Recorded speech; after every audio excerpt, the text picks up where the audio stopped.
ওই তো blue light, ওটাই গঙ্গা স্টার্ট, তাই তো? দুদিকে দেখা যাবে? Yes baby. না এই তো উইগলু রিভার স্টার্টস হিয়ার। আহ আরে সাবাস। তাহলে কুয়াশা নাকি সামনে? একদম আলাদা feel। সামনে ফগ ফগ তো আছে, একটু হালকা ফগ আছে।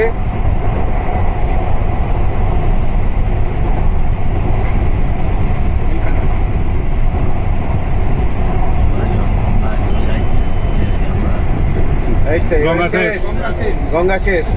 এইটুকুর মধ্যে গঙ্গা ক্রস করে গেলাম বলো। 24 সেকেন্ডে গঙ্গা শেষ হবে। এবার একটু স্পিড দেওয়া হচ্ছে।